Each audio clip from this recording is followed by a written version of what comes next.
Alright guys, I'm going to show you one of my favorite techniques for catching fish in the hot summer. And it is nothing more than a little shallow diving crankbait. Now these are going to mimic a shad. I don't remember the exact name of this one. I'm bad about getting my crankbait colors and names mixed up. I'll try to have that down before I get this on air and put it down below.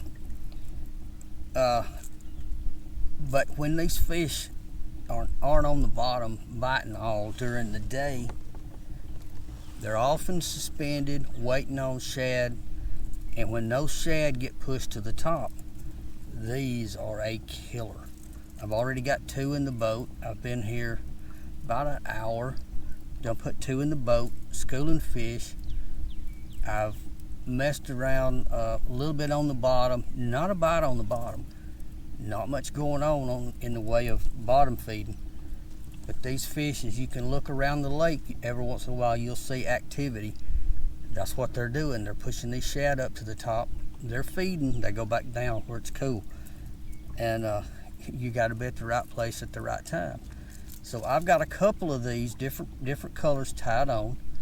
So if they school up, let's say I'm fishing a point, they school up beside me, I can put whatever I'm doing down and pick a rod up with a crankbait on it.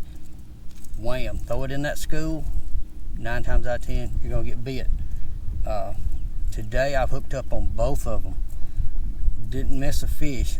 Sometimes they're bad about grabbing the back hooks and swap. These fish today are eating it.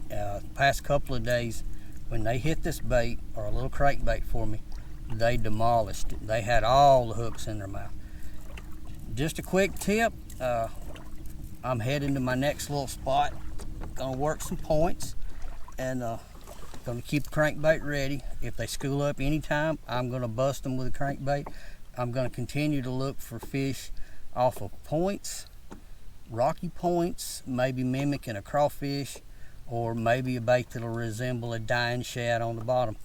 Either way, hang out with me. Let's see if we can't get a fish in the boat. Quick tip though, keep one of these tied on. I like the Bandit 100 series. It doesn't run very deep. When these fish are schooling up on the top, you don't want to run 20 feet deep all of a sudden. This ain't like fishing offshore, Gunners or somewhere where you want to dig 20, 30 feet. These need to stay close to the top.